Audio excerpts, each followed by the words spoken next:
Allô, Maude, tu peux commencer à lire tu peux connecter les lignes et puis lire ton introduction. On est prêt à commencer. Certainement. Thank you. Merci. So I will transfer you with your participants. You will hear music briefly and then I will proceed with the introduction. Everything you will say from now on will be heard in the call. Please stand by. To cancel your question, press star 2. Veuillez patienter. Votre conférence commencera sous peu. This conference is being recorded. Cette conférence est enregistrée. Good morning, ladies and gentlemen, and welcome to the announcement related to Residential Schools Conference Call. Bonjour, mesdames et messieurs, et bienvenue à l'appel conférence pour une annonce sur les pensionnats autochtones. I would now like to turn the meeting over to Chantal Aubertin. J'aimerais maintenant céder la parole à Madame Chantal Aubertin. À vous la parole. Please go ahead. Merci beaucoup. Bon matin, je suis Chantal Aubertin, l'attachée de presse du ministre de Justice. Thank you for joining us today for this important announcement. I will hand over the mic to Elder Claudette Commanda to provide opening prayers. Thank you.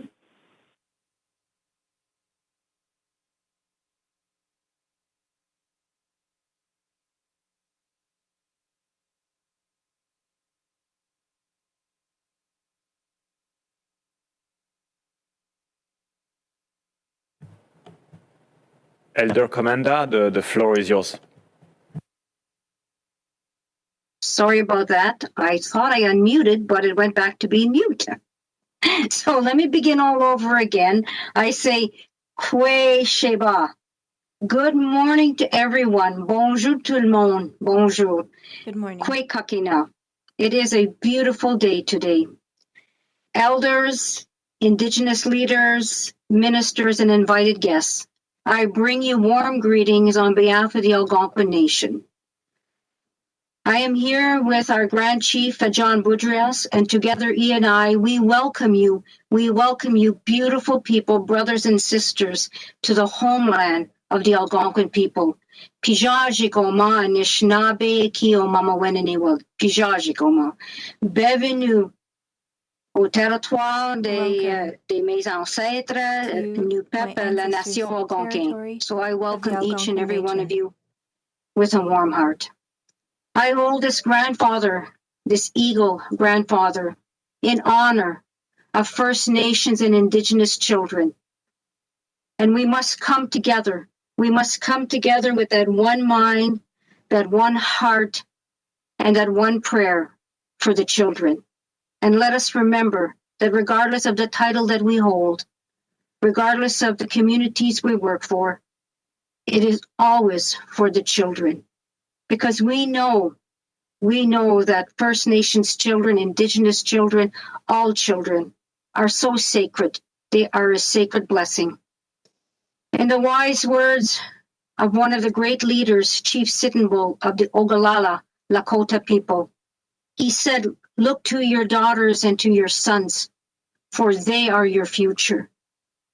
And regardless if we are First Nations, Inuit, or Métis, that is a sacred teaching that our ancestors have passed on to us, that the children indeed are our future. And let us hold them in our heart, and let us always remember why we are here. So I say to each and every one of you, let us put our hearts, our mind, and our voices one to say this prayer. As we say, Chimigwej Gijimenado, Kinakeego, Migwej Unje Nongo. We thank you, Creator. We thank you for every blessing that you have given us. Migwej Jojoiki, as we thank that first mother for all. We thank our Mother, the Earth. As we thank that first grandmother, our grandmother Moon, Pokomistipikizis, and we thank that first grandfather, our grandfather the Sun, Mishomiskizis, and all these gifts that the Creator has blessed us with. Indeed, He has blessed our children with this as well. And we ask that Creator finds it in His love to comfort and protect each and every one of us in the work that we do. And we come together with that prayer, Kinuin Emiyawin. to remember the families, the communities, and the nations of all the children who did not make it home. And Creator knows each and every one of those children by name, and they know we love them, and the Creator will comfort the families, the communities, and the nations. And we thank our ancestors. We say, Chimigwej ni jenwendaganat miigwej. Anabagis kokamisag, anabagis mishomsag, anabagis das pinigen. Ni buksendam, mashkawizuin unji nongum. Ni buksendam minapamatsuin, ni buksendam zagi eduin. Creator, we ask the grandmothers and the grandfathers of the four directions to come into this circle, to bless this circle, to protect all who are here, Creator. We ask the grandmothers and the grandfathers to lift us with strength, good words, love, and kindness for one another. And Creator, as we close this prayer, we remember the 7 grandfathers.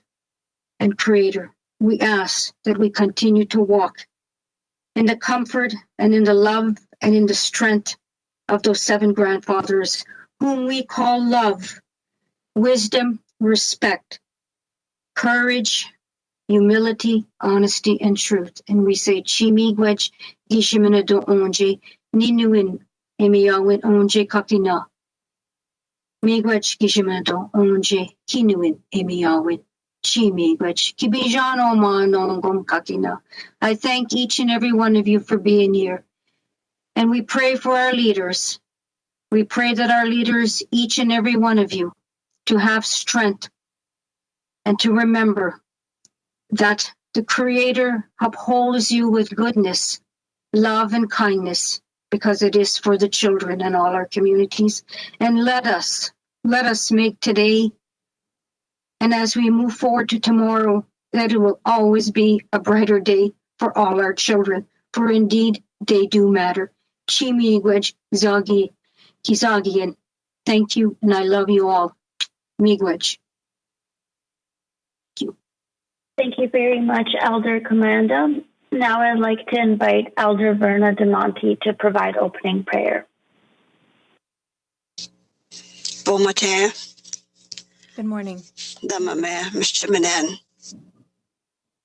Letaba. Pimushaple. Damihan. Kakiochi payekutanos. Vitnyamietenutayan. Tanchidita kakeu. Tisha finano takayachik. Monsieur Satran Ustautayao. Gagwecha mambuju kakeu. Chimioyachik. Weawayish kani kanichik. I have in my hand my tobacco and my rosary. That's how I pray. I'm asking the Creator to bless me and for all our leaders, our leader, Mr. Chartrand, for the Métis Nation, and for all the leaders that are here, and everyone else, the elders, the young, the children, for special blessing, especially since all the events that have been happening in our nation. Masidi talbuju kakil, chimipoik, les enfants mina kaki, mishkawachik, wishtawo, chikiwechik wayish, les enfants ishkrakananik, for the children that were or are being found, a special blessing for them to journey home, and for their families not to grieve so much, and a healing hand for the Creator to bless them with.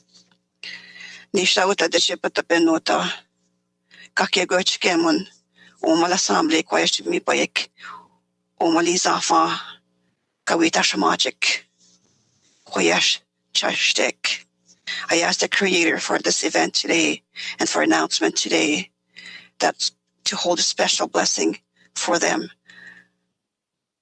and for them to be okay with what we're going to happen here today.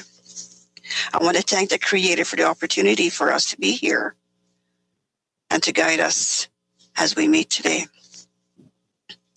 I ask Him to give us courage, to give us vision for what's going to happen from now and later on.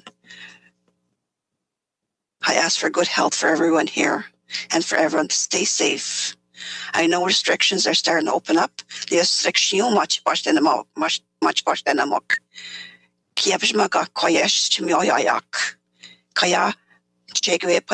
For us not to go back to where we were a little while ago. On our journey, say, I'll ask the Creator to show us and to help us to extend our hand to each other. With the compassion, Choptaiwayak. Minat not statoyak. Kutuhtan Gwechkamo, the Creator, leave you, les jeunes, Kakelimun, surtout les enfants, Twitch hot. I always ask the Creator special blessing for our elders, our young, our children, for like the commander said, they are our future. I also ask him, since restrictions are being lifted, for us to continue and have good health and still be safe in everything that we do. We don't want to regress to back where we were. Thank you, Lord. Amen. With that, thank you. Thank you very much, Elder de Montigny. And now I'd like to invite Minister Bennett to deliver her remarks.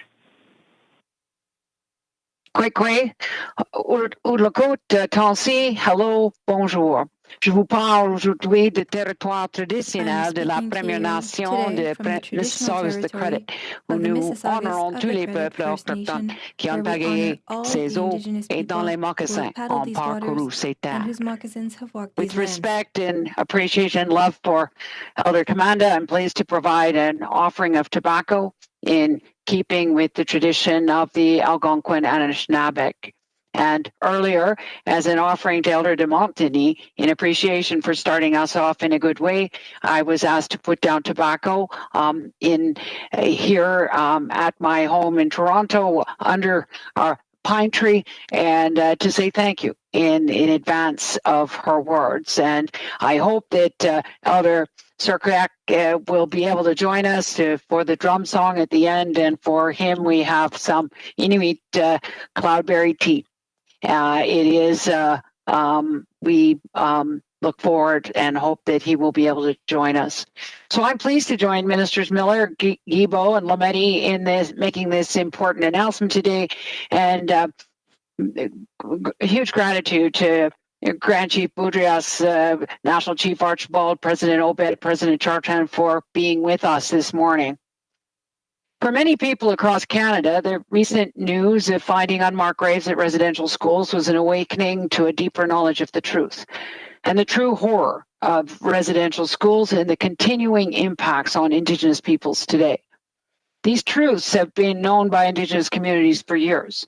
The Truth and Reconciliation Commission dedicated Volume 4 of their final report to the horrors of missing children and unmarked burials. As a country, we know the truth. Once you know the truth, you cannot unknow it. First Nations, Inuit, and Métis communities have lived with the trauma caused by residential schools for generations. Now, as the country gains a deeper understanding of our shared history, Canadians are looking for ways to support Indigenous communities. Canadians want to play a role in the journey of reconciliation and the elimination of systemic racism that persists as a result of damaging colonial policies. Les peuples et communautés autochtones confrontés au traumatisme intergénérationnel des pensionnats nous ont dit qu'ils avaient besoin d'un soutien supplémentaire pour retrouver leurs enfants disparus, les commémorer et guérir. So today, we're announcing an additional $83 million in funding through CERNAC to support more Indigenous communities in this extremely difficult and necessary work. These are additional to the 27.1 million, which was part of the 33.8 million committed in budget 2019 to implement Truth and Reconciliation Commission calls to action 72 to 76, bringing the Government of Canada's commitment to 116 $0.8 million to support this extremely difficult and important work. We have been working with the National Center of Truth and Reconciliation and have supported their work on records and archives through the investment in $10 million in budget 2016, and we continue to support their extraordinarily important work. We are also working to establish a national advisory committee which will provide expert advice to communities and government about this important work. It will be made up of experts who specialize in archaeology, forensics, pathology, and mental health, and all areas that can help in the difficult work of finding and identifying those children who attended residential schools and never returned home to their families or communities. Notre gouvernement fera à côté des peuples alors qu'ils avancent sur le chemin de la guérison. Ce nouveau financement permettra aux communautés de disposer du soutien nécessaire pour mener à bien le travail extrêmement difficile de recherche et d'exploration des sites funéraires. In this summer of reflection, all Canadians are now realizing what it must have felt like to be a parent whose child was taken from them against their will and then never returned home. As we prepare for the National Day of Truth and Reconciliation on September 30th, I hope all Canadians will read or reread the TRC calls to action, and especially Volume 4 of that final report. The revelations of Kamloops and Cowessess have shown us that it is the spirit of those missing children that will guide our work together. Miigwech, Nakumik, Marci, thank you, merci beaucoup. Thank you, Minister Bennett. And now we'd like to turn to Minister Miller.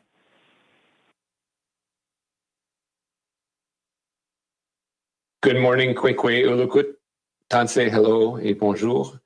I want to thank Elders Commanda and de Montigny for their opening words and prayers, and hope that Elder Serquit can join us for the end. If not, welcome his presence anyway. Before beginning, I would like to acknowledge that I'm speaking to you from Mi'kma'ki, the traditional unceded territory of the Mi'kmaq. Since the discovery of unmarked graves in communities across the country in late May, a number of Indigenous peoples have contacted me and our government to share that they're now reliving the experiences they have worked so hard to move on from and opening up old wounds they thought had healed. I want to take a moment to highlight the courage of those who are speaking out, as well as those who continue to suffer in silence. We're also thinking of the children and families who've suffered intergenerational trauma, continue to express the effects of it, and are now facing a huge setback in their own healing. We all know that we can't close our eyes, and as a government, as non-Indigenous Canadians, we have to stand beside and support survivors, their families, and communities as they begin or continue to heal. A 3-year investment through Budget 2021 has renewed essential mental health, cultural, and emotional supports for former residential school students and their families, and for those impacted by other intergenerational traumas, such as federal day schools and missing and murdered Indigenous women and girls. We recognize as well that no budgetary element could have predicted a situation such as this. We recognize that there are a number of immediate and urgent growing needs for supports, especially as more confirmations of unmarked burials at former residential institutions are made across the country. For this reason, today we're investing a further $107.3 million this year to support healing from intergenerational trauma. Through a 3-year investment in Budget 2021, I would note we are also maintaining the residential school crisis line, which gives former residential school students and their families access to emotional and crisis supports 24 hours a day.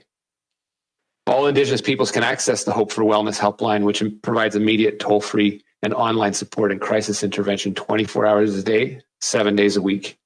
You can chat with a counselor by phoning 1-855-242-3310, 1-855-242-3310, or through the website at hopeforwellness.ca. I'd also add that Indigenous Services Canada will continue to support the community plans to manage these buildings, whether those plans include demolition, rehabilitation, or the construction of new facilities on reserve so that activities currently taking place in these buildings can continue. Canada, to that end, will provide $100.1 million over 2 years to support this work. I had the privilege and honor to see the significance of this firsthand. On June 30th, I was in Lower Post, BC, in Casca Territory, where part of the residential school was torn down in birth and ceremony. 46 years to the date, it was finally closed. Elders and survivors in Watson Lake welcomed me to their sacred fire and generously shared their stories. It was a day to acknowledge Canada's shame and to witness the hope for a better future as the youth broke ground to a new multi-use building, a place focused on wellness and community, a place that they wouldn't dread going to, in fact, look forward to going to. People fought hard for far too long for that day, and I was thankful to be there to witness on behalf of Canada. As with the spirit of that day, we'll continue to support Indigenous peoples on their healing journey. In the last month, I've had the honor to speak to many survivors and leaders and visited close to half dozen sites. And while each community has its set of protocols and approach to honoring the lives lost throughout this difficult time, there's a message of hope for the current generation. It's why, as well, we recently announced $699.7 million over 4 years through Budget 2021 to support approximately 50 schools and infrastructure projects in First Nations communities on reserve, provided by the Community Indigenous Support Fund, Infrastructure Fund, because this is not only a fundamental search and recognition of the truth, but how we move forward. Miigwech, Nakumik, Marcy, thank you et merci. Merci beaucoup, Ministre Miller. Maintenant, je vais Thank you, donner la Minister parole Miller. à I will Ministre now Guilbeault. give the floor to Minister Guilbeault. Kwe, Udlukut, Tansi, hello, bonjour. Aujourd'hui, je me joins à vous sur le territoire traditionnel non cédé de la nation Huron-Wendat. The residential school system has caused harm to generations of Indigenous children and communities. Our government remains committed to reconciliation and to ensuring that the tragic history and ongoing legacy of residential schools is never forgotten. Il fait partie de notre devoir collectif de nous souvenir des impacts durables que les pensionnats ont laissés sur des générations de peuples autochtones. Il est également de notre responsabilité de reconnaître et de comprendre que l'héritage des pensionnats autochtones n'est pas seulement un chapitre tragique de notre passé, c'est un legs douloureux qui a des répercussions encore aujourd'hui. Many generations of First Nations, Inuit and Métis have struggled with the trauma inflicted by residential schools. Ils se sont battus pour faire éclater la vérité. Face à une grande douleur et un chagrin personnel, ils ont tenu bon pour raconter leurs histoires et être la voix de ceux et celles dont la voix, la vie, ont été volées. Residential schools in Canada robbed generations of Indigenous peoples of their languages, spirituality, and ways of interacting with the land and with the world. They've been forcefully disconnected from each other, from their communities, and from their own history. And our long national silence about the realities of residential schools has only deepened this disconnection. It has denied so many the room they need to grieve, to mourn, and to start the journey towards healing. To heal, Indigenous peoples must be able to reclaim their cultures and their languages. They must be able to reclaim, mourn, and commemorate the lives of the innocent children who never return from residential schools. They have the wisdom and resilience to do so. Our job is to support them with steadfast listening and actions that matches our words. Today, we take another step forward together on the path to reconciliation by announcing $20 million to fund the building of a national monument in Ottawa to honor survivors and all the children who were lost and never returned to their families and communities. This responds to Call to Action 81 of the Truth and Reconciliation Commission. This monument will provide a commemorative space where both Indigenous and non-Indigenous peoples can come together to express their collective grief and find a way forward to heal together. We will continue to work with survivors and other Indigenous partners to ensure that the approaches taken in developing this monument are Indigenous-led, survivor-centric, and culturally sensitive. In addition, we're also announcing a further $9.6 million over 3 years to support initiatives to commemorate the history and ongoing legacy of residential schools, including events and activities marking the National Day for Truth and Reconciliation. Ce nouveau financement s'ajoutera à notre investissement actuel de 13,4 millions de dollars annoncé dans le budget 2021. Plus de 200 communautés et organisations à travers le pays reçoivent du financement pour des projets visant à éduquer et à faire connaître ce sombre chapitre de l'histoire du Canada. We should all be moved by people like Phyllis Webstad and the story of her orange shirt. On September 29, 2020, our government tabled Bill C-5, which establishes the National Day for Truth and Reconciliation, the Orange Shirt Day. This bill received royal assent on June 3rd. This is a direct response to Call to Action 80 of the Truth and Reconciliation Commission report. The National Day for Truth and Reconciliation will be observed for the first time this year. Honor survivors, their families, and communities. It ensures that the public commemoration of the tragic and painful history and legacy of residential schools remains a vital component of the reconciliation process. Reconciliation is a long-term commitment that requires the engagement of all. This is just the beginning of our journey towards reconciliation. By working together, we can grow the National Day for Truth and Reconciliation and the proposed monument into important and meaningful touchstones that will promote healing, remembrance, respect, and understanding. Nous pouvons pleinement intégrer la vérité et la réconciliation dans notre identité culturelle. Nous pouvons construire notre avenir ensemble. Merci, thank you. Miigwech, nakumik, merci. Merci, ministre Thibault. Maintenant, je cède la parole au ministre Lametti.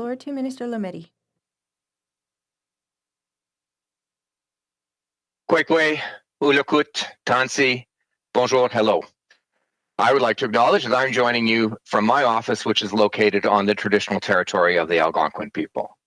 I would like to thank Elder Commanda and Elder de Montigny for starting us off in a good way, and I know that Elder Serquac is here with us in spirit. Privileged to join my colleagues Bennett, Miller, and Guilbeault for this important announcement today, and particularly honored to join the AFN's new National Chief, Roseanne Archibald, ITK President Nathan Obed, and MNC Vice President and National Spokesperson David Chartrand. Nous sommes ici en tant que partenaires, amis et alliés durant des moments difficiles. Vous avez entendu mes collègues et je veux maintenant vous parler de ce qui touche mon portfolio. I have heard the calls for justice that have been ringing loud and clear throughout the country since the first unmarked graves were found. I will admit that there have been moments during this time where I wish I had the powers that some have attributed to me and my office. But the reality is that Canada does not, at least not yet, have the legal framework or tools needed to deal with the complex issues we are confronting now. Our laws are not reflective of Indigenous values, traditions, and practices.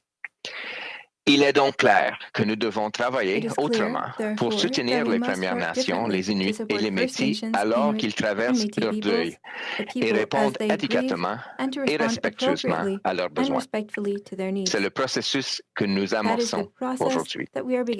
I'm pleased to announce my intention to appoint a special interlocutor to support Indigenous peoples and communities who are working to identify and address unmarked and undocumented graves and burial sites. But I want to give due credit for this idea. It came from Indigenous leaders, particularly Indigenous leadership in British Columbia, Cook Kashmir, and Mary Ellen Turpel-Lafond, as well as AFN National Chief Roseanne Archibald. Ils nous ont aidés à peaufiner l'idée et je leur suis éternellement reconnaissant de leur leadership. À un moment où étaient confrontés à leur propre deuil, leur peine, leur colère, ils nous ont permis de trouver une solution constructive afin de nous permettre à tous d'avancer.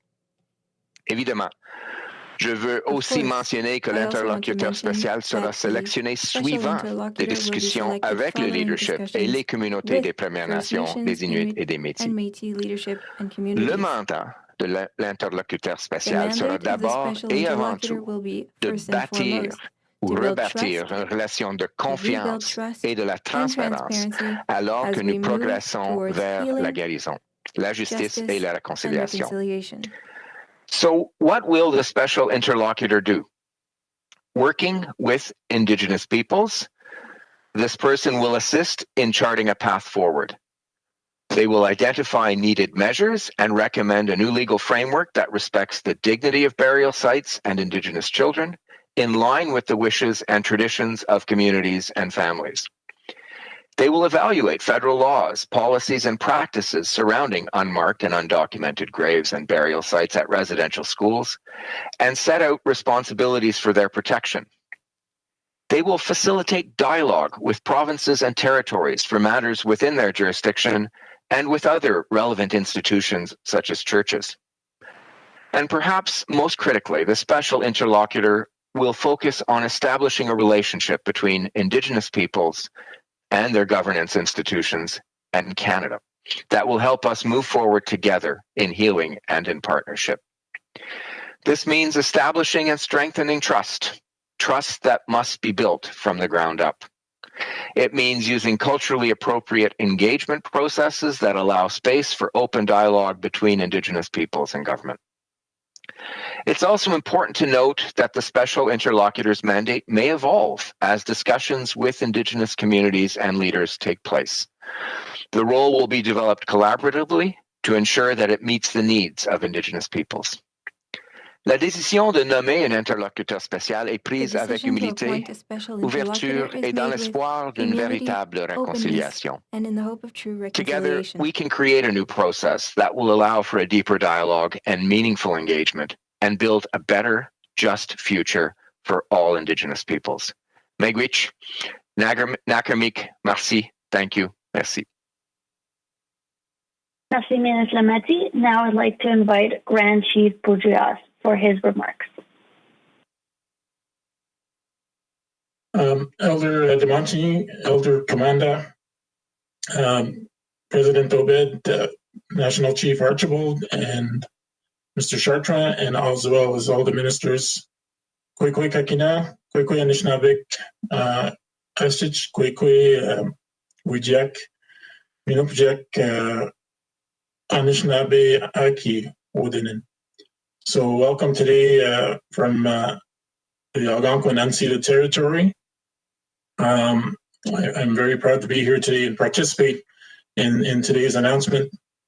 It's extremely encouraging to hear of all to hear these dollars being invested into this very, very important file and issue that all our Algonquin peoples and all Indigenous peoples across the country are facing right now. And it clearly demonstrates that you have been listening. You have been listening to all of us, and that you're ready to take action. We've said it many times that actions outdo words, and that's what we are looking forward to. And there's no dollar sign or dollar amount on healing, but by investing these amounts is where we will permit us to have the actions to lead to that healing, and that healing will lead to reconciliation. So I'm very, very encouraged for the Algonquin people, because all of our people have been touched in some way by residential schools, but I'm encouraged for all Indigenous people. Je suis très encouragé par cette annonce aujourd'hui pour la nation algonquine, ainsi que pour toutes les nations autochtones du pays. Indigenous and nations I'm very in the glad country. and I look forward to continued action on behalf of everyone. Everyone needs to participate in reconciliation. Everyone needs to accept the truths of the past, and it is us that are the stewards of the future and how we move forward.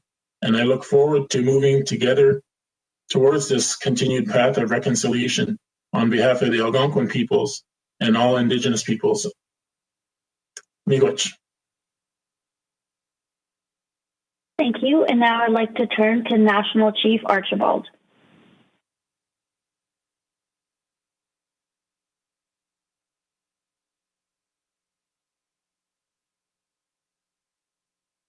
Wachimiswe. Roseanne Archibald, Natishna Gasin, Takotagamosh, the Kata Koachian. I'm coming to you today from Treaty 6 territory in Saskatchewan. And first of all, I want to acknowledge the Creator, the world around us, and our place within it. And I want to give thanks to our Creator for walking alongside us as we mourn the countless little ones who never came home from the institutions of assimilation and genocide. I no longer want to call them schools. I stand in support of all survivors, loved ones, family members, and First Nation leaders who have undertaken the painful work of recovering our little children. Many Canadians have expressed shock and are angered about the discoveries, the recoveries of our little ones buried in unmarked graves across Canada. Canadians are grieving with us. They are shocked. We as First Nations have known the truth. We have shared this truth. We have fought for this truth to be heard. And we say again, there must be truth before reconciliation. For decades, we were not believed. Our survivors were not believed. And some still may not believe. But today, I once again state an undeniable truth. Canadian government policies, along with the Church, committed crimes against humanity, crimes against our children. Make no mistake, we are seeing evidence of genocide. The announcement today is long overdue. It's a long overdue step in acknowledging the devastating harm that these institutions have had and continue to have on the generations on many generations of our people, and how intergenerational trauma continues today. Now is the time for accountability, action, and healing. I welcome the government's commitment to funding these Indigenous-led, survivor-centric, and culturally safe efforts. But we must ensure, people keep texting me, but we must ensure that First Nations take the lead on efforts to pursue justice and healing.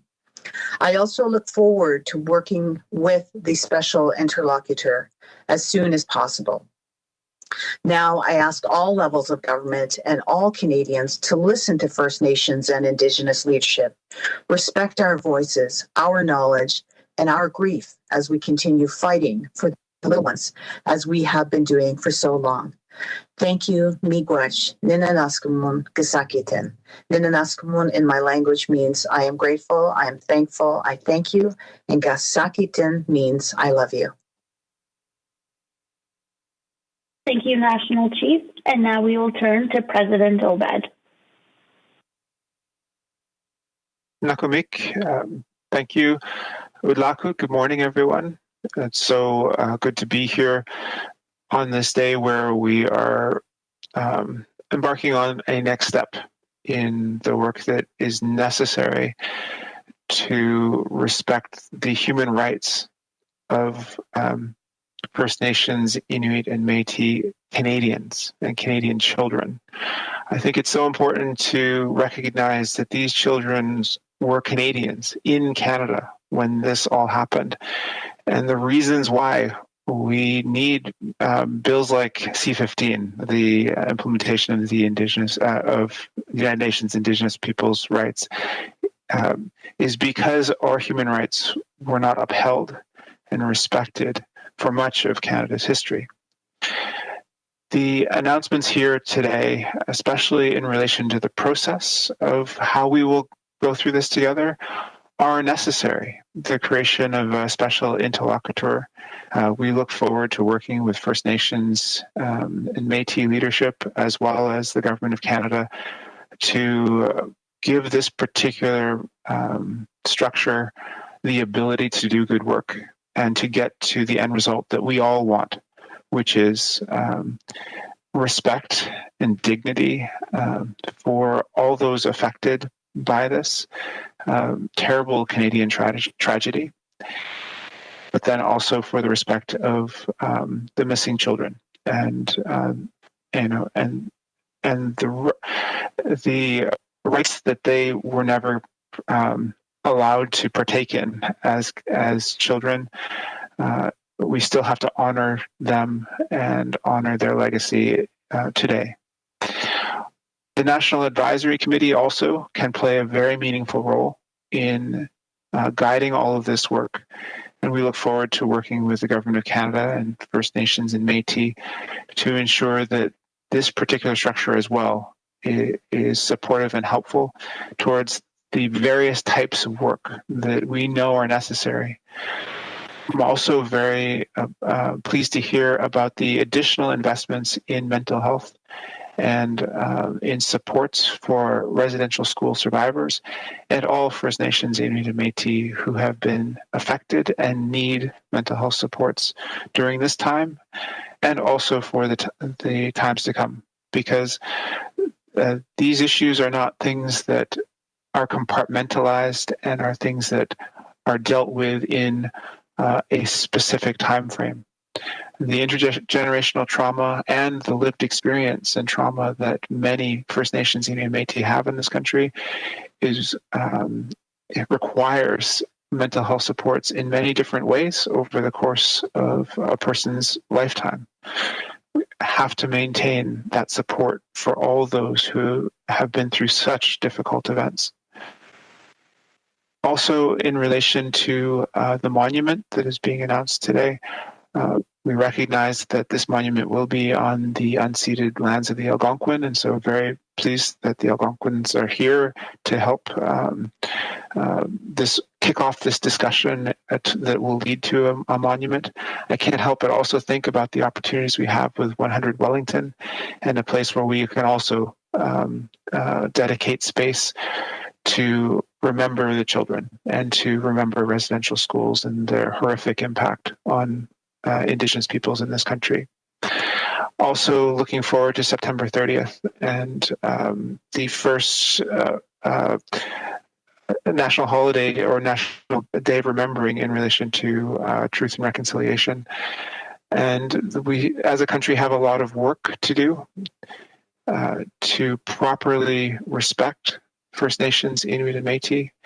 And I do hope that we can use this day as a way in which to understand how to be respectful and kind and loving to one another between Indigenous and non-Indigenous people in this country, while also keeping the heart of this particular day, which is the resilience of Indigenous people and also the truth of what Indigenous people have gone through in this country.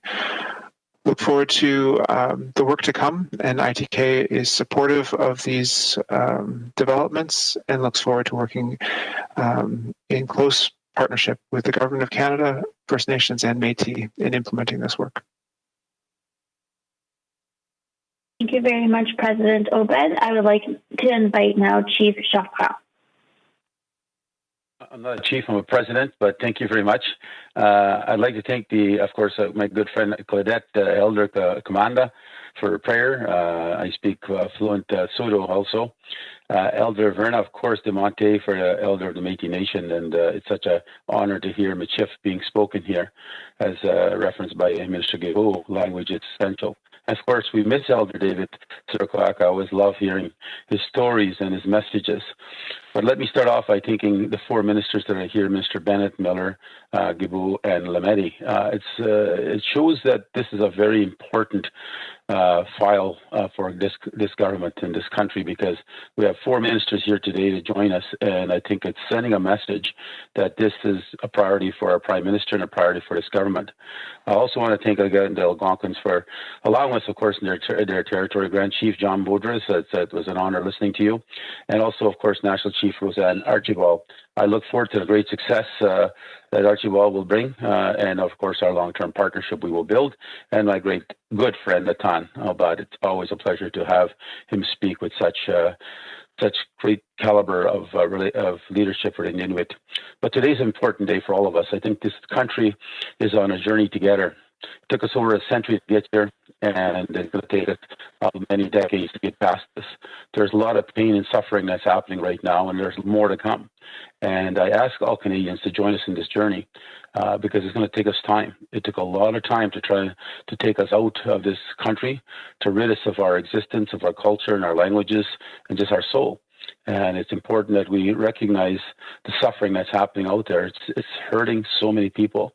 And these nightmares that are coming on a regular basis now as we travel across Canada, finding residential school and finding these mass graves, and it's it's actual development of genocide that was taking place in this country, it needs to be reckoned with. And I thank you, Mr. Lametti, for the appointment of the interlocutor. I think it'll be great for us to have a discussion with him. I think we need, or her. We don't know who that person is yet, but clearly at the end of the day, one of the things that we need to look at, how do we address the crimes of the past? To a lot of people out there, they're seeking justice. They want to be dealt with. They want their pain to be resolved in a way this country has shown us that the law is supposed to be there to protect us, and now we need to see this law and move it forward. But these acknowledgements today and these announcements of these new resources sends us a message that your government does take this as a priority. It will help us in many different ways. It'll definitely prevent us from no longer denying or trying to hide what was done in this country. And I think the world is watching, and we need to be ready for this. We need to show the world what Canada is all about. We talk about Canada being a caring, loving country, an acceptance country, a country with a kind heart and that cares for everyone. What we're asking this country now is to care for Indigenous people. This journey, be patient with us. There's a lot of pain and suffering. This is like a horror movie that's becoming real. And we need to make sure that we can do everything in our powers to make those changes. We have to work together. And I think the actions that we are seeing right now from the Trudeau government is one that will resonate with change. It will make change. You just got to give it time. But in order for it to work, you've got to give Indigenous governments the right to make these decisions and the communities to have their say. And I look forward to these consultations and discussions and moving forward on these actions, because I think this pathway we're all going on this journey together as Canadians and the governments of the Indigenous people, the governments of Canada, and hopefully the provinces and municipalities will join us in this journey, because at the end of the day, I think we're all seeking the same. We're seeking justice. We're seeking that this country can stand proud in the United Nations or anywhere in the world that this is a caring and loving country, and it cares for every Canadian, including the founders, of course, the Indigenous people go back, First Nation go back 10,000 years. And I honor them, and they suffered the most in residential school. The Métis yet have to be dealt with, and that's something we will deal with in this country on day school, and that's upcoming. And I trust this government will have the negotiation discussion. But right now, I'm very proud of the announcement that's being made by this government. I believe it'll start probably helping the healing and also helping the development of strategies and mental health, as mentioned by Nathan. Those are pressing issues right now with COVID adding on to all of that, and now we see a drought that's happening to so many people in Western Canada right now. And there's so much pain out there and suffering, and we need to all come together as Canadians. So I ask Canada, all Canadians, walk with us in this journey, stand with us in this journey, work with us, because at the end of the day, it took this country to bring us down. Now we'll ask this country to bring us up. So let's work together. And as I said, the Métis, the Red River support this strongly, and the Métis Nation will always stand there to make sure we protect our citizens no matter where they live. So take care. Again, ministers, be safe out there, but thank you, Prime Minister, for his vision. And again, I think all my fellow leaders, Indigenous governments, we will work together. We will find solutions. We'll help our people, and hopefully we'll find a way to start the healing, which I said will take decades to get. Thank you, President Chapran. Maintenant, nous allons commencer la période de questions avec les membres des médias. Vous aurez la chance de poser une question puis un suivi. S'il vous plaît, annoncez votre nom, votre organisation et à qui vous posez votre question. We will now begin the question and answer portion of this announcement with members of the media. We'll have a chance to ask one question and one follow-up. Please state your name, your organization, and who your question will be addressed to. Operator, can I please have the first question? Thank you. Merci.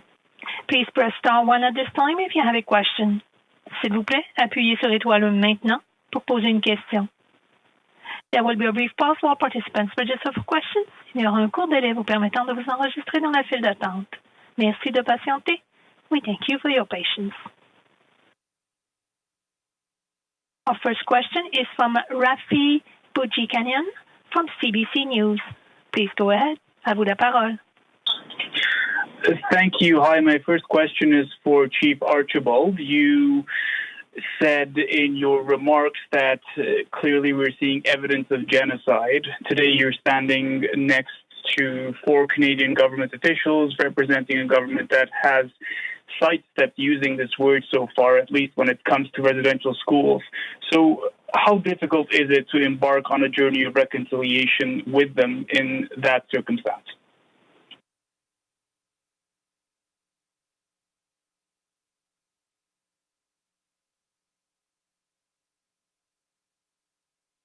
You're on mute, National Chief. Oh my gosh. I don't know when I'm going to stop doing that after almost 2 years. Thank you for the question. I see a large part of the journey of reconciliation being about a journey of healing. And that journey of healing is something that we all have to do together here in Canada. And so it is becoming very evident that crimes were committed. We are saying that those crimes have to be investigated. And we believe that this announcement today is the first step on walking that road together. We had asked for a special rapporteur to look at the guardianship structure and the authority to protect those sites, and more importantly, to support an investigation of these crime scenes that involve our children, to document the investigations and to seek justice internationally. This announcement today is the first step. You heard, I believe it was Minister Guilbeault, say that we are at the beginning of this journey together, and I know that we are. I have absolute faith that not only are these ministers committed to healing and the journey forward, but that the majority, the clear majority of Canadians are also committed to the healing journey with us. And we're going to walk that journey, and it will always be something that we can look back at in history and say that we did this together. At the same time, it is a difficult journey. Healing is not an easy process. And so, but we're all committed to it. And that's why I'm on this call today, being a part of this announcement.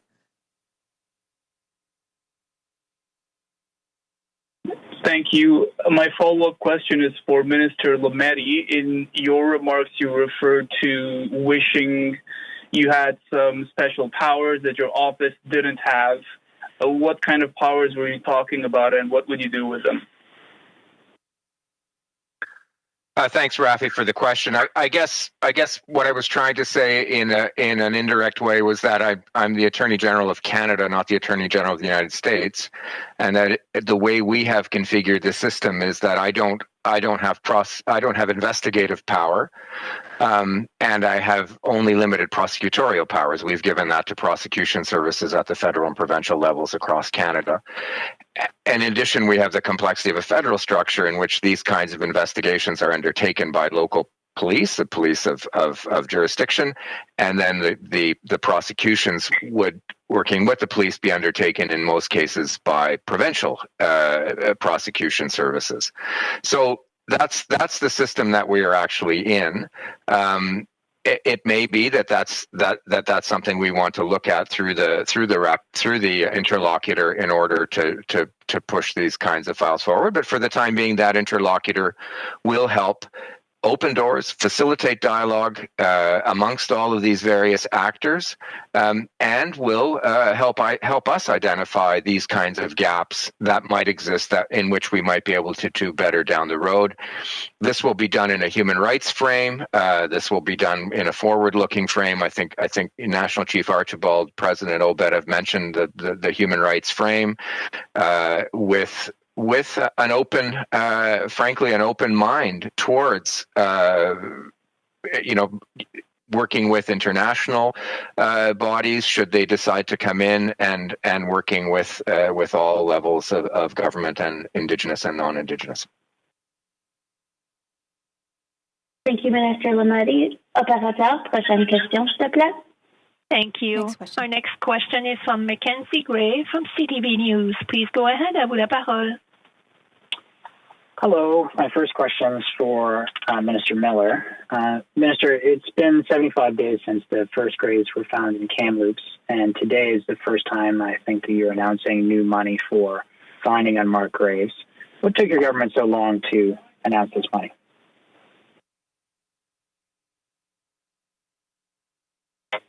Well, first, Mackenzie and perhaps Minister Bennett or Kipo would want to speak as well. We have been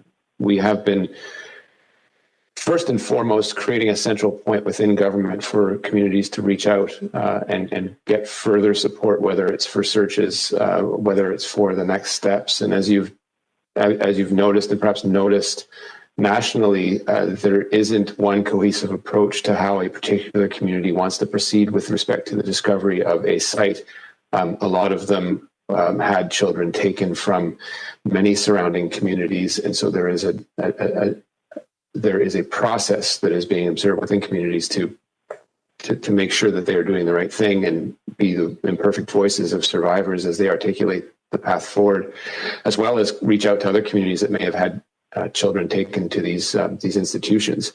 And so throughout this process, we've had a central point in government to unblock resources and funds and support. We've said in no uncertain terms that we will be there for them every step of the way. And so as we start to see the full profile of what this will cost, we've been working around the clock to ensure that we have numbers that are sticking to what we are seeing as where the trend is going. And if you look at the breadth of the announcement today, it goes from ensuring that there is money for searches, which is frankly the lesser part of the envelope. That is less costly than what we are seeing as being a little more budgetary pressure, which is the increased health on mental health supports. We've heard from, in particular, the team in Kamloops, Chief Casimir, that they want short, medium, and long-term supports with respect to mental health.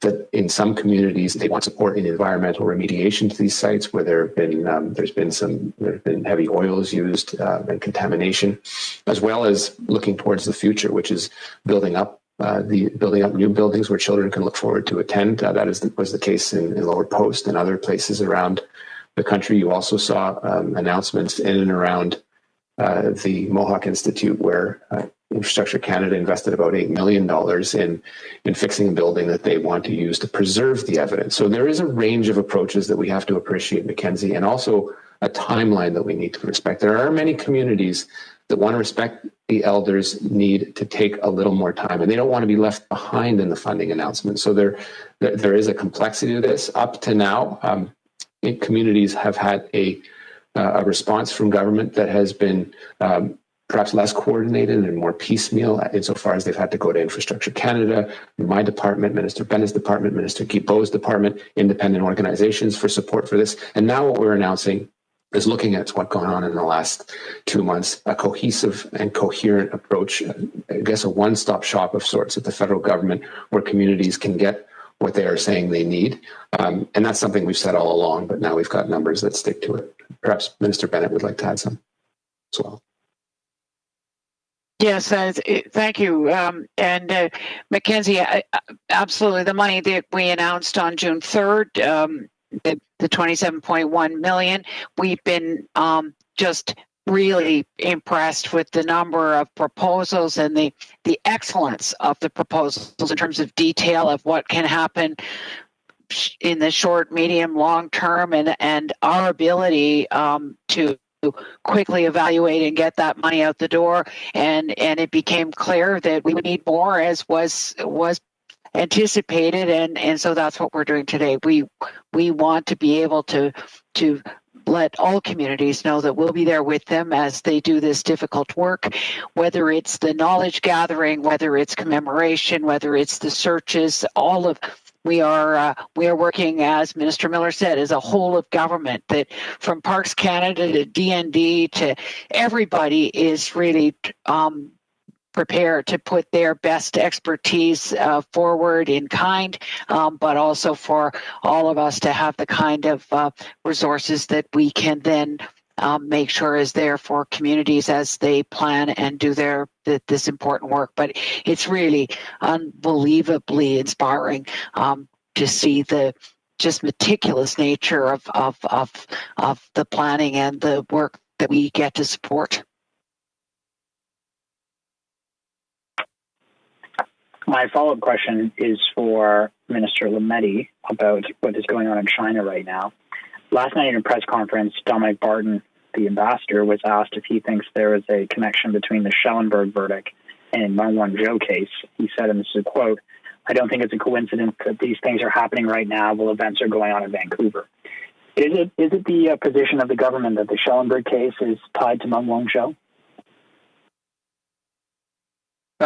As you know, I never comment publicly on the Meng Wanzhou case because of a potential role that I may play at the end of that process, which we have developed in particular to make sure we respect the rule of law and procedural fairness for anybody who faces extradition. What I can say is that we condemn in the strongest possible terms this death sentence for Mr. Schellenberg. We continue to seek clemency on his behalf. Canada opposes the death penalty in all cases, and that continues with respect to this particular case.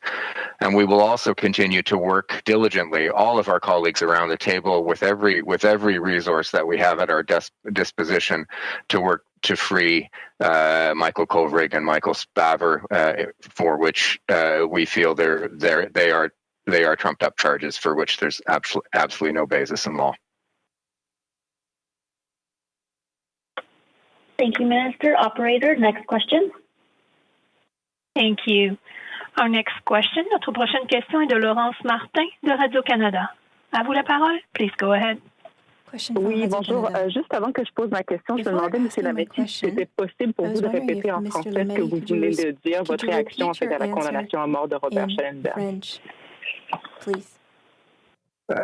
Merci, Laurence. Donc, nous condamnons comme pays la sentence de M. Schellenberg. Nous sommes comme pays contre peine de la mort, évidemment, et donc nous condamnons ce qui a été décidé par le tribunal. Nous allons continuer à militer justement pour une clémence dans l'espèce.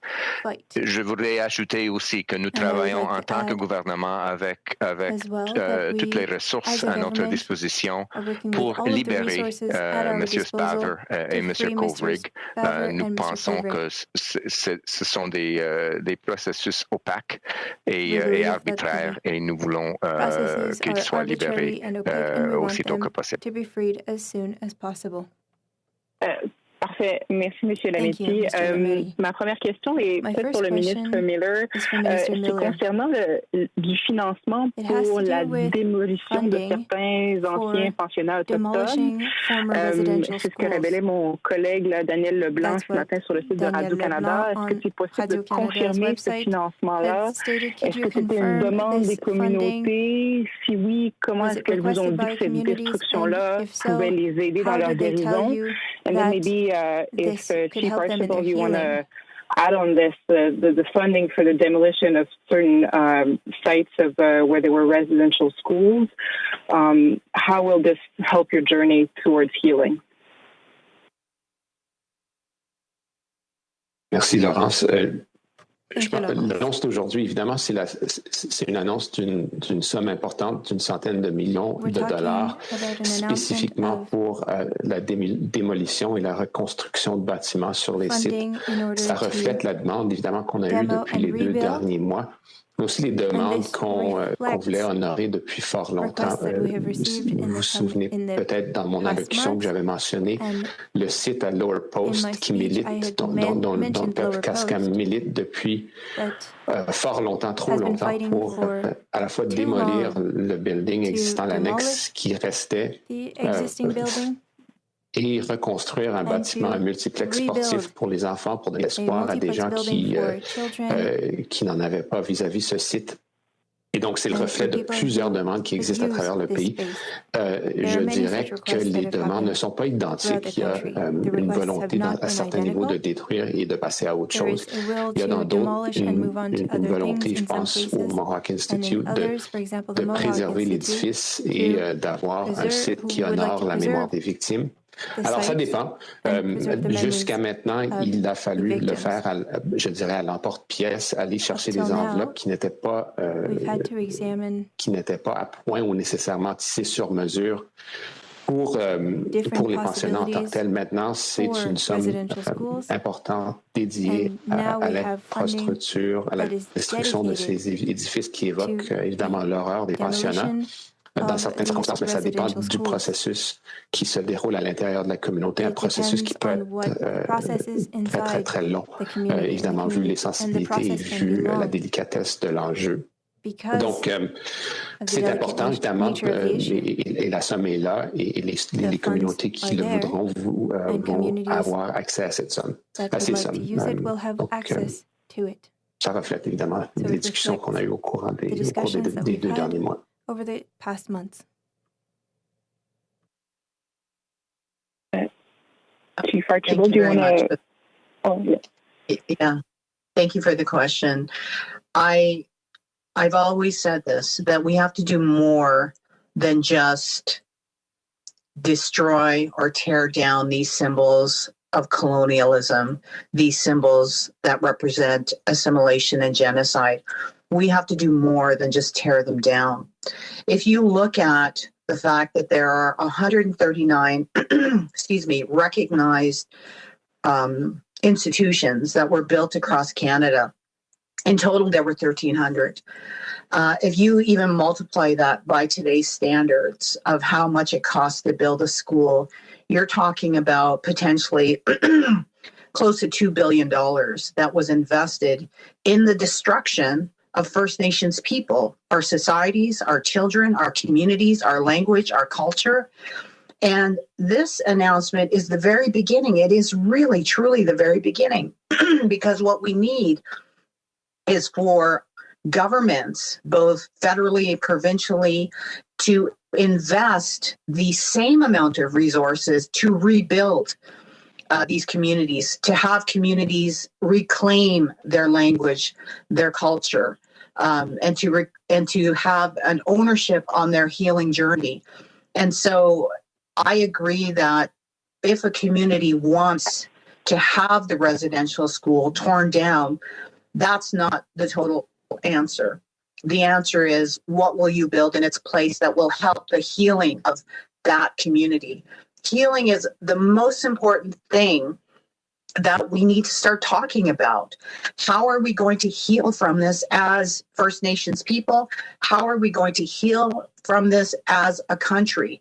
And that requires a significant amount of investment. So perhaps you're looking at building cultural centers where some of these former institutions stood. We have to not only tear down things, we have to rebuild and we have to heal. Miigwech. Merci. Apparatrice. Est-ce que non, juste parce oui, que vas-y. j'avais demandé oui, merci. Est-ce que je peux demander ma dernière question au ministre Lametti pour le rôle de l'interlocuteur spécial?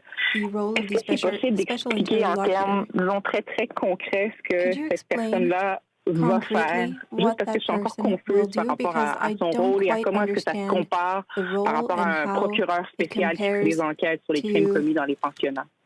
A special attorney regarding the crimes committed in Merci Laurence pour la question. Donc la position est la suivante. Donc une procureure est quelqu'un qui prend la preuve de l'enquête, donc de la police, et qui décide d'aller ou pas aller devant un tribunal avec un procès criminel ou un procès en droit pénal. Un interlocuteur n'a pas le droit, évidemment, d'enquêter, ni de poursuivre dans le contexte d'une poursuite pénale.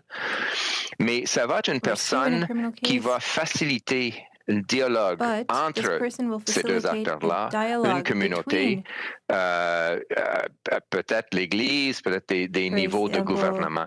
Ce que j'ai entendu, ce que la chef nationale Archibald et d'autres m'ont dit, c'est qu'il n'y avait pas une fiducie dans le système un trust, comme on dit en anglais.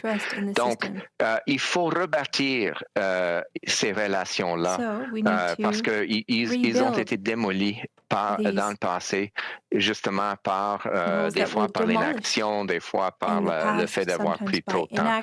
Donc, une interlocuteur va aider, faciliter, va ouvrir les portes, va travailler évidemment avec le comité que Mme Bennett vient d'annoncer, un comité d'experts. Et ainsi, on va procéder vers l'avant, pas par pas, évidemment, et nous espérons de rebâtir la confiance entre les acteurs, surtout dans les communautés autochtones. Et ça va aussi identifier les lacunes juridiques, si on peut améliorer le système, si on doit changer les lois, soit le code criminel, soit la loi sur les crimes contre l'humanité, etc. S'il y a des changements à apporter, c'est une personne qui va nous aider à les l'identifier. Merci, ministre. Operatrice, prochaine question. Operator, next question, please. Thank you. Our next question is from Tom Cardozo from the Globe and Mail. Please go ahead. À vous la parole. Hi, thank you so much. My question is for Minister Bennett. Minister Bennett, the Globe and Mail reported this week that the Catholic Church had billions of dollars in assets, despite the fact that it had not paid its entire residential school settlement commitments. In a story on Monday, Indigenous leaders, including National Chief Archibald, called for a review of the settlement agreement. Will the government revisit the agreement?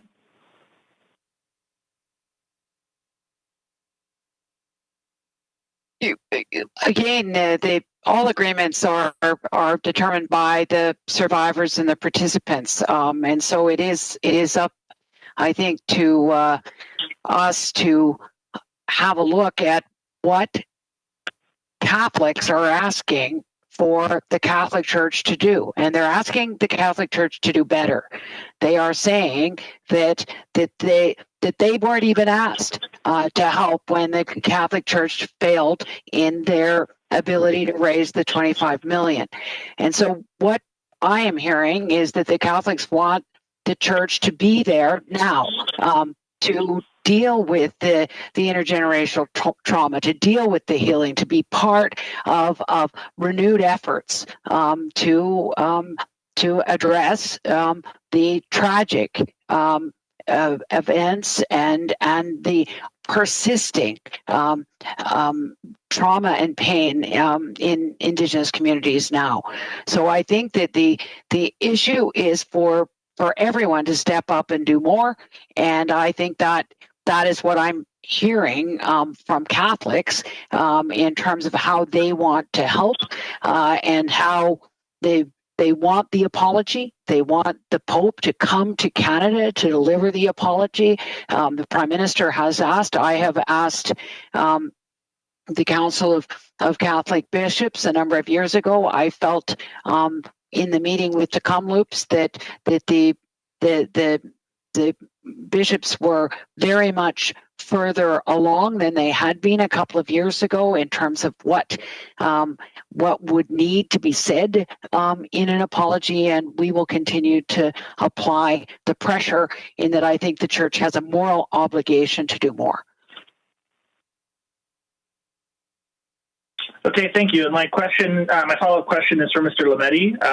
Mr. Lametti, in the 2015 Saskatchewan court case, the government argued that the Catholic Church had violated the terms of settlement agreements. Will the interlocutor look at whether the Catholic Church was in default? Again, that's a legal question. You'll understand, Tom, that I don't give legal advice or legal direction on these kinds of conferences. The interlocutor will be looking at the relationship, all the relationships that exist, and hopefully will interact with the Catholic Church and survivors and levels of government. But I think, as Minister Bennett has said, these are things that Catholics like myself would like to see looked at again, would like to see reopened. And whether or not there's a technical legal response to the question is not something I'm going to answer publicly, but certainly all options are always on the table. Okay, thank you. Thank you. Operator, we have time for just one more question, please. Thank you. Our last question is from Hélène Buzetti from la Coop de l'information. À vous la parole. Please go ahead. Bonjour, je pense que ma question est pour M. Lametti, mais peut-être M. Miller aussi. J'aimerais savoir, dans cette recherche de cimetières non marqués, qui sont non marqués aujourd'hui, est-ce qu'on fera la distinction entre les cimetières qui n'ont jamais été marqués, même à l'époque du décès des enfants, et ceux qui l'ont été à l'époque du décès, mais dont les marques ont disparu avec le temps? Donc, je vais commencer, mais je crois peut-être c'est M. Miller ou Mme Bennett qui auront plutôt la réponse. Merci pour la question, Mme Buzetti. Je crois que c'est une question de genre qui va être abordée par le comité spécial parce que c'est vraiment technique ainsi que juridique. Et donc, évidemment, il y a...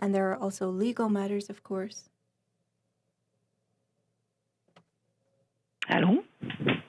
We can't hear you. You're muted. Oh, excusez-moi, j'ai repoussé le bouton. Donc, je crois que c'est le genre de question qui va être abordé par le comité technique de Mme Bennett, surtout. Mais évidemment, il y a une relation juridique là-dedans et donc un rôle aussi pour un interlocuteur spécial de faciliter dialogue entre une communauté qui voudrait examiner un cimetière avec l'appui de notre gouvernement. Donc, ce n'est pas une question qui est facile à aborder dès le début. Ça va dépendre effectivement sur les faits et le contexte particulier dans chaque cas. Mais nous sommes ouverts, évidemment, à travailler avec les communautés autochtones dans chaque cas de trouver la vérité. Parce que c'est la seule façon vraiment d'avancer la réconciliation, d'avancer la guérison. Donc, j'invite mes collègues à commenter là-dessus aussi. Je ne sais pas si j'ai davantage à rajouter. Comme David l'a dit très clairement, c'est une question immensément complexe qui relève des procédés, des processus archéologiques sur les sites qui sont et qui seront choisis. Évidemment, les gens veulent faire la distinction entre ce qui était peut-être jadis un cimetière ou un vulgaire site d'enfouissement. Et c'est évidemment dans cette quête de la vérité. Dans le cas, par exemple, de Kawassis, on parlait peut-être d'une combinaison, mais surtout d'un cimetière qui était partiellement donné où il y avait des croix en bois qui n'ont pas survécu, mais ce qui a été allégué, c'était le prêtre à l'époque avait repassé le site. Alors, et donc, à d'autres sites, par exemple à Shubenacadie, où malgré les fouilles archéologiques, et je l'ai visité entre autres, rien n'a été trouvé. Ça ne veut pas dire que des atrocités n'ont pas été commises pour autant.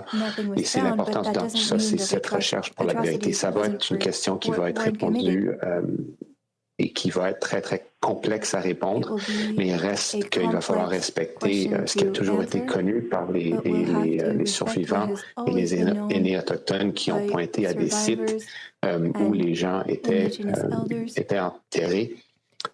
Et de là à décomplexifier cette complexité, ça va être très, très, très difficile. Puis ça va évidemment dépendre du site en question, Hélène. Mais en fait, en question, M. Méndez, en fait, ma question c'est, est-ce que vous pensez qu'il y a une obligation de faire cette distinction? On parle de faire la lumière. En ce moment, il y a beaucoup de gens moins informés qui pensent que tous les sites qui sont découverts sont tous des espèces de charniers où des gens ont été enfouis de manière plus ou moins secrète. Alors que dans certains cas, on parle vraiment de cimetières qui sont plutôt tombés dans l'oubli avec le temps. En tant que gouvernement, trouvez-vous qu'il y a une obligation de faire cette distinction si on est pour faire la lumière complète sur ces événements? L'obligation, c'est de donner des voix à ceux qui ne l'ont jamais eu et qui n'ont jamais été crus. Et évidemment, de me demander ce que je pense que le gouvernement fédéral doit imposer comme croyance aux gens, on revient au point de départ, selon moi. Donc, écoutez, c'est clair que les gens veulent avoir la vérité. dans cette égalité, il y a des distinctions, mais il me semble qu'à travers, dans les gens qui disent « Ah, c'est rien qu'un vieux cimetière qui a été repassé », je pense qu'il y a une certaine ignorance qui sous-passe ce genre d'affirmation. Puis si les gens veulent rentrer dans la complexité, je les invite à le faire parce que c'est très complexe, c'est très blessant.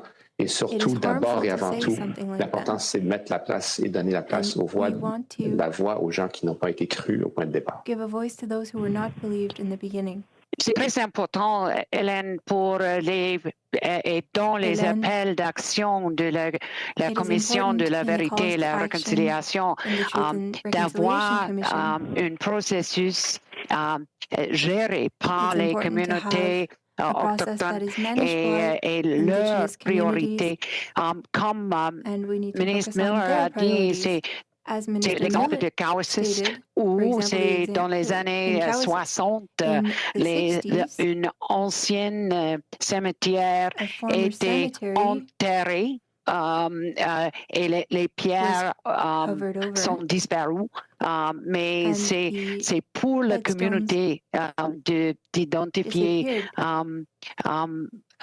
des distinctions ou l'histoire complète. Make the distinction and to share the complete story. Merci beaucoup. Cela fait fin à la période de questions. This now ends the question period with the media. Elder David Sir Cook was invited today to close this important morning with a closing prayer. Unfortunately, due to technical difficulties, he was not able to join us today. L'aîné David Sir Cook a été invité à la clôture aujourd'hui, mais n'a pas pu se joindre à nous en raison de difficultés techniques. Merci beaucoup et cela fait fin à la conférence de presse. Thank you, and now we will close this press conference.